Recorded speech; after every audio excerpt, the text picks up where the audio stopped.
Joy, where truth matters. I'm your host, Keith Downey, and today we are honored to have Dr. George A. Brooks with us, a distinguished expert in the field of life-affirming charities and a pivotal voice in the pro-life movement. And his insights into the pro-life initiatives of the USCCB are invaluable. My goodness. He's also the author of Building a Culture of Life, where he explores the future of the pro-life movement post-Dobbs decision. Wow. My goodness. Dr. Brooks, thank you so much for joining us this morning. Good morning, Keith. Yes. So real quick, Dr. Brooks, there's been a lot going on in January. Maybe could you share with us, the listeners as well, the significance of the events from January 14th all the way to the 25th? I mean, a lot, like I said, was going on, and I think we're all still trying to catch up with it. So could you go into further detail on some of these events that occurred back in January? Sure, yeah, thank you. This past January 22nd was the 52nd anniversary of the infamous Roe v. Wade decision by the Supreme Court. And I'm not the first to call it a decision in search of a justification somewhere in the Constitution. The court declared that women have a right to have an abortion, and this set in motion the deaths of 65 million unborn children. Now, we also recall that from June 2022, that a modern Supreme Court ruled in the Dobbs case that the Roe decision was flawed, that the 10th Amendment of the Constitution clearly gives the individual states the right to debate the issue of abortion and to make laws in their states that reflect the will of the people in those states. The law in Texas currently protects the life of the unborn child from conception, but it also ensures that pregnant women receive health care, know all the alternatives to abortion, and can have any medical care needed to protect her life and health in pregnancy-related emergencies. And Texas happily leads the nation in that regard. Wow, that's incredible. So what, I'm curious, just because you mentioned it, what got you involved in all of this pro-life activities? Well, it is a long story. I trained as a medical doctor. I spent 30 years practicing medicine in the Humble area up here where I live. And during the final several years of my working career, I became involved with Birthright in Humble, and I'm on the board there. And I joined the Knights of Columbus around 1997, 98, something like that. And when I began to wind down my career where I had a little bit more free time, I got active in the council, and they asked me to be the life director for the council. And a couple of years later, the Knights of Columbus asked me to be the Culture of Life director for the Knights of Columbus in the Archdiocese. So that gave me a whole new paradigm and a lot of new experiences, among which was visiting a lot of pregnancy centers where I got to meet a lot of amazing people and began to seek out opportunities to place ultrasound machines for those that were expanding or needed to replace a machine or developing a mobile unit. It's just been an awesome experience, just met the most incredible people doing the most incredible work throughout the Archdiocese. And so that's led me into greater and greater opportunities to promote the respect for life and the dignity of all persons. And so that's kind of the Reader's Digest version, but let me get it there. No, that's great. It sounds like you've done quite a bit. And you're even an author. You wrote a book titled Building a Culture of Life. Curious to know, what was the inspiration behind it? Was there like a particular moment or an experience that really pushed you to share your insights? Well, yes. As a matter of fact, in February of 2020, I conducted a novena in person at the church on behalf of the Knights of Columbus. And so I put a bit of an effort into making it real special, and had some props and things that I used to illustrate things before the men. And it was well received. It was well attended, well received. And yet afterwards, I felt like I could have done better. I could refine the material a little bit and do better next time. So I worked on that a little bit, and that was just about the time that the pandemic hit and everything got shut down. So I had a lot of free time. So as I polished on that novena, the next thing I knew was I was making a lot of notes and investigating historical matters, and it just led into a manuscript that I polished finally and published because I wanted to share that material with others. I mean, it took me quite a bit of time and quite a lot of research, so that left me that that I wanted to share that with others because it was too much for individuals to be expected to ferret out on their own. Oh, I bet. And for those out there, you can actually visit buildingacultureoflife.org. That's kind of where Dr. Brooks has all of his information, including information about his book.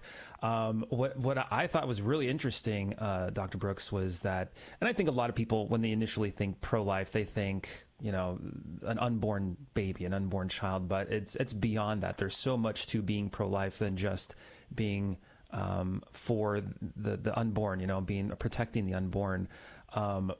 So out of curiosity, just right off the cuff here, is there anything that's like very top of mind aside from the unborn that is pro-life? Like, is there any topic out there that you are seeing now today more than ever that's more kind of in the pro-life area? Well, yeah, of course, the so-called 800-pound gorilla in the room is the issue of abortion. Right. Because the unborn child is defenseless and subject to nourishment or rejection by the mother and parents and things like that. So that's a big deal. However, in my book, I also address issues of euthanasia and assisted suicide and a whole litany of topics that I have on my website, by the way. I have a website that I developed at the time I wrote the book. The website is entitled buildingacultureoflife.org, the same as the title of the book.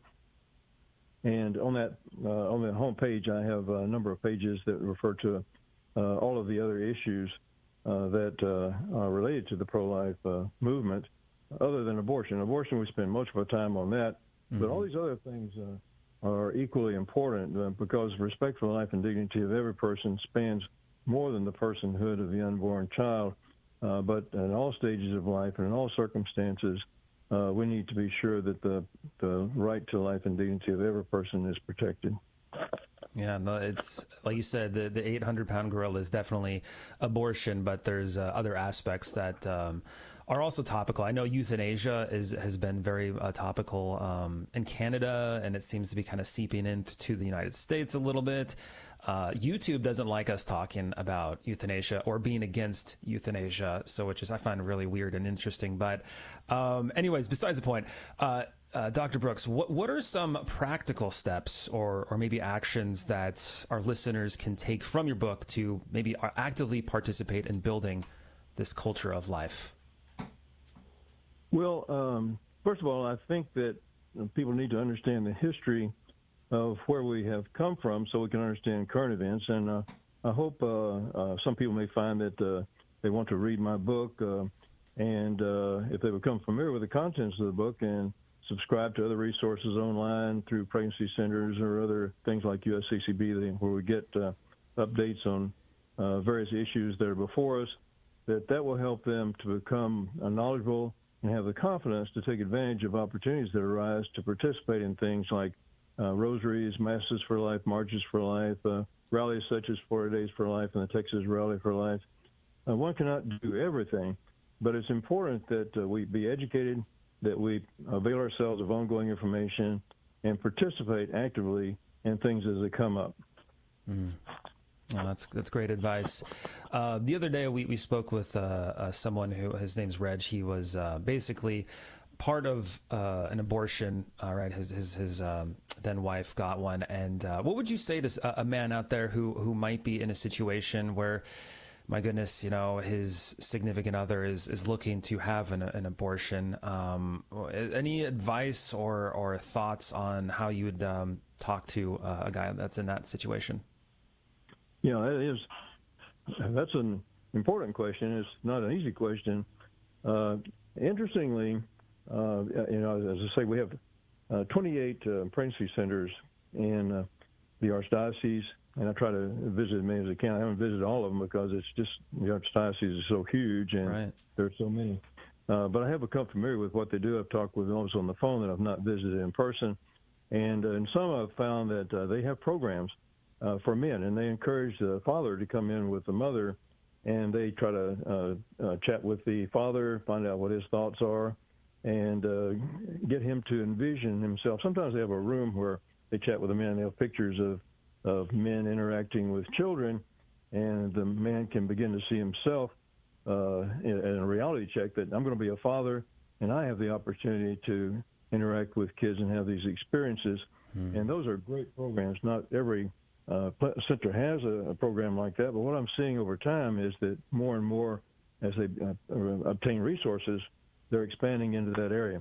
But it does require a person to be trained in how to approach these things, and I wouldn't say that I'm the person to do that.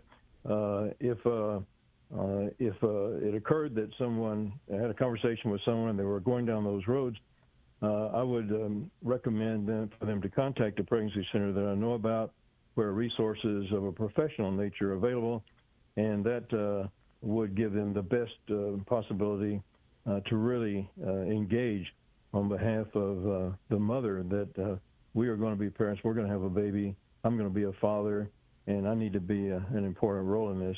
I have heard a lot of really great things about men who came in wanting the mother to have an abortion.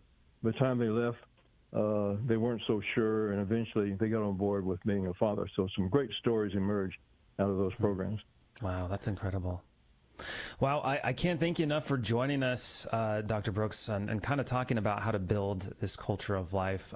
You have a book on it, and their website, once again, is buildingacultureoflife.org or O-R-G. Dr. Brooks, thank you so much for joining us this morning. It's been a pleasure, Keith. Thank you. Absolutely. And that is it for Morning Joy, where truth matters.